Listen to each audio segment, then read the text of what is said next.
Ever wondered why our grandparents moved with such ease and vitality? In an era before high-tech gyms and trendy wellness fads, everyday life in the 1950s was packed with simple but powerful health rituals that kept families fit without thinking twice. From sunrise calisthenics to homegrown veggie gardens, these lost habits reveal a blueprint for natural, sustainable well-being. Stick around to rediscover 20 forgotten practices that could transform how you think about fitness today. 1. Daily morning calisthenics. In the 1950s, daily morning calisthenics were a universal ritual. Families across neighborhoods gathered in their living rooms or backyards, spending around 15 minutes on push-ups, sit-ups, jumping jacks, and stretches before breakfast. Without the luxury of modern gyms or electronic workout equipment, these simple bodyweight exercises became the cornerstone of cardiovascular health and muscle upkeep. Schools organized assemblies where children marched and performed synchronized movements, while parents led their own routines to ensure consistency. Neighbors often cheered one another on, creating a communal atmosphere that fostered accountability.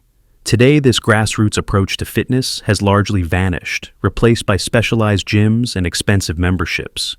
Yet, the 50s model demonstrated how accessible, equipment-free movement could equalize fitness across socioeconomic lines, instilling discipline and community spirit that many modern programs lack. Second, homegrown vegetable gardens. Gardening wasn't just a pastime in the 1950s. It was a health imperative. Almost every suburban yard featured a small patch dedicated to tomatoes, leafy greens, or root vegetables. Families spent weekends tending their gardens, ensuring a steady supply of nutrient-dense produce rich in vitamins A and C. Unlike today's reliance on frozen or imported veggies, 50s households understood the value of freshly harvested food for immune support and digestion.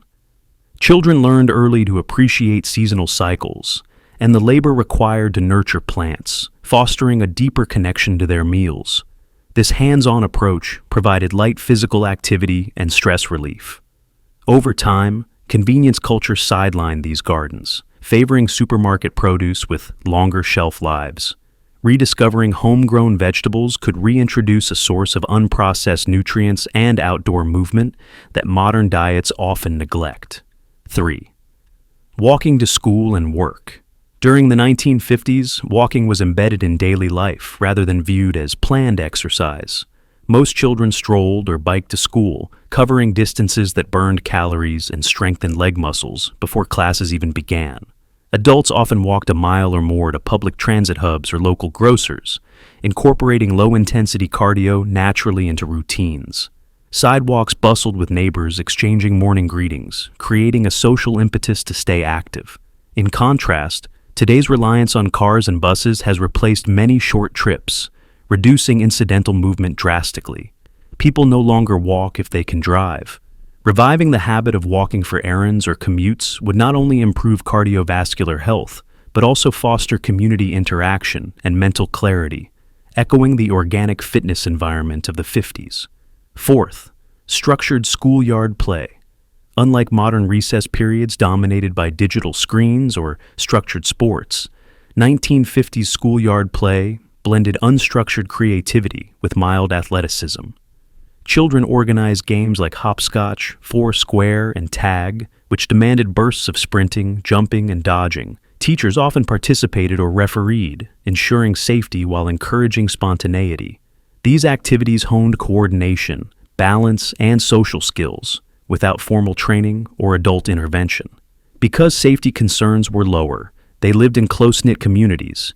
Kids roamed freely, engaging in hours of continuous physical play. Today's playgrounds enforce strict schedules and equipment rules, limiting free exploration. Reintroducing a similar environment, where children are trusted to invent games and move organically, would recreate a foundation of lifelong active habits and social bonding reminiscent of mid-century childhoods. 5. Can't afford candy. Bottled water instead. In the 1950s, sugary sodas and candy bars were treats, not daily staples. During hot summers, families reached for cold bottled water or homemade lemonade instead of commercially produced soft drinks loaded with high fructose corn syrup. Kitchens often prepared herbal iced teas or fruit-infused waters using fresh mint, lemon slices, or cucumber, offering hydration without empty calories. This beverage culture minimized dental decay and helped regulate blood sugar levels at a time when obesity was far less common. Children learned to appreciate subtle flavors and natural hydration. They rarely complained because sugary drinks were reserved for weekends or special occasions. Today's beverage aisles bristle with artificially flavored options, normalizing high sugar intake for kids and adults alike. Reinstating homemade or bottled water first habits could curb excess sweetness, encouraging hydration that nurtures health rather than undermines it. 6. Homemade, whole grain bready. Store-bought white bread gained prominence over the 50s, but many households still baked whole grain loaves at home. Using simple ingredients, whole wheat flour, water, yeast, salt, and sometimes molasses, families enjoyed breads dense in fiber that promoted digestive regularity. Kneading dough provided gentle hand exercise and connected people to the source of their sustenance. Ovens warmed homes while loaves baked, infusing kitchens with wholesome aromas. Mothers taught children to measure ingredients, reinforcing math skills and patience. Homemade loaves contain no preservatives or artificial additives, unlike mass-produced alternatives. By the late 50s, convenience culture nudged consumers towards sliced, fortified white bread, diminishing fiber intake nationwide. Bringing back whole-grain home baking not only revives natural probiotics benefiting gut health, but also subtly encourages movement through meal preparation, reinforcing a mindful relationship with food. 7. Family bike rides. Weekends in the 1950s often included family bike rides around the neighborhood or countryside. With fewer cars on the road, parents felt secure letting kids pedal freely, exploring local parks and back roads. These outings provided consistent, low-impact cardiovascular exercise across all ages, strengthening leg muscles and lung capacity. Entire families coordinated routes that incorporated gentle hills to challenge stamina, returning home invigorated and ready for communal meals.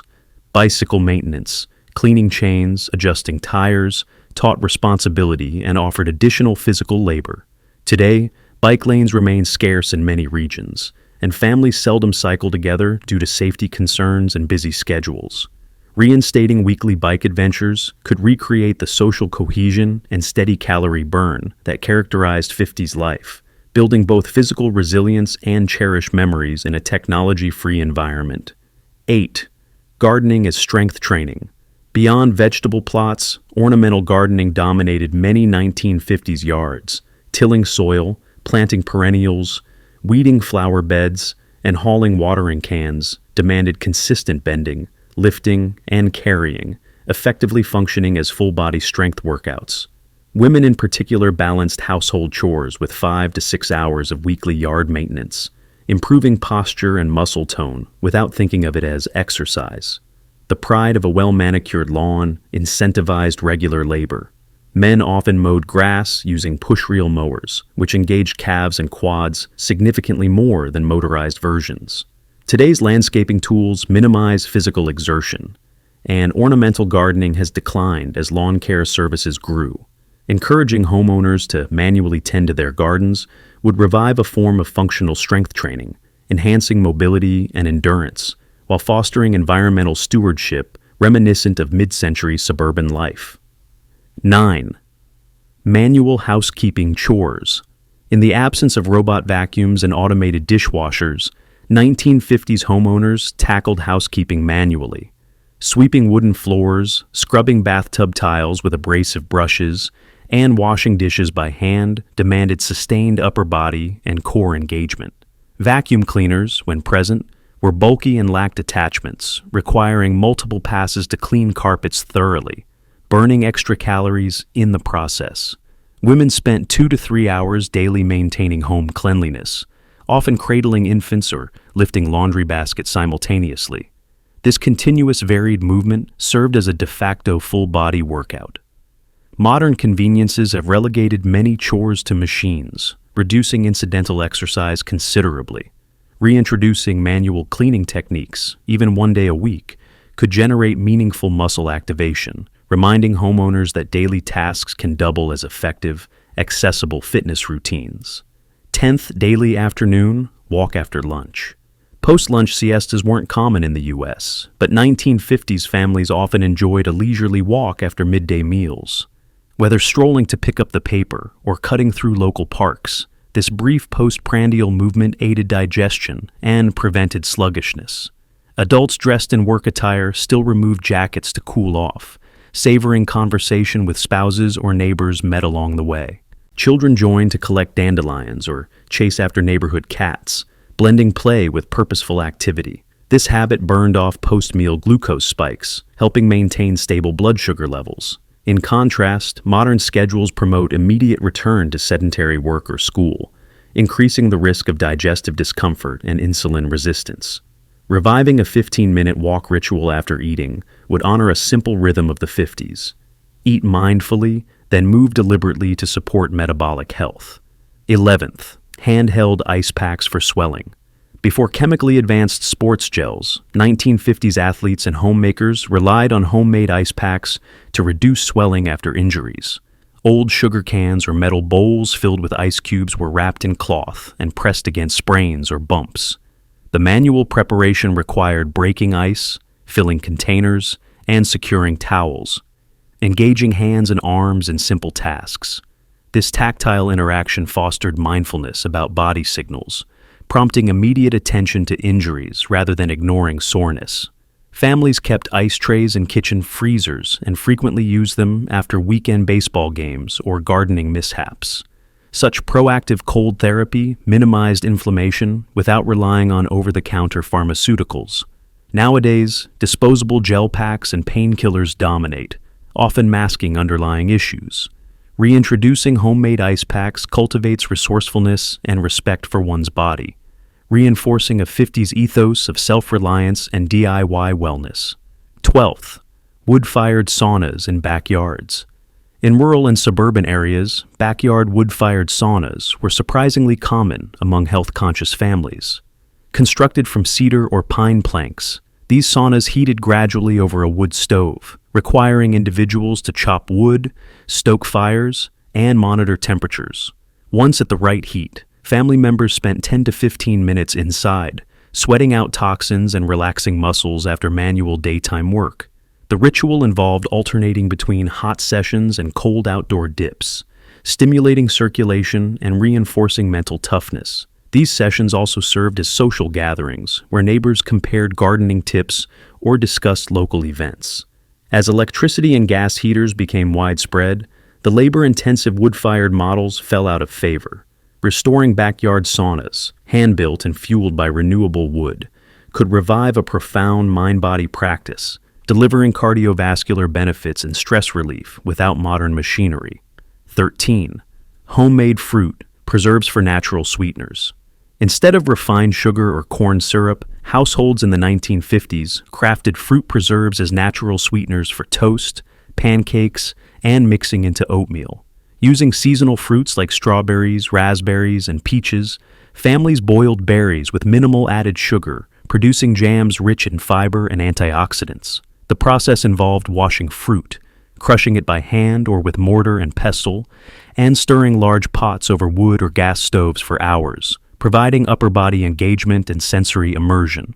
Children often assisted by washing jars or mashing fruit, bonding over shared responsibilities. These homemade preserves avoided artificial flavorings and encouraged consumption of fruit sooner rather than purchasing canned, processed products.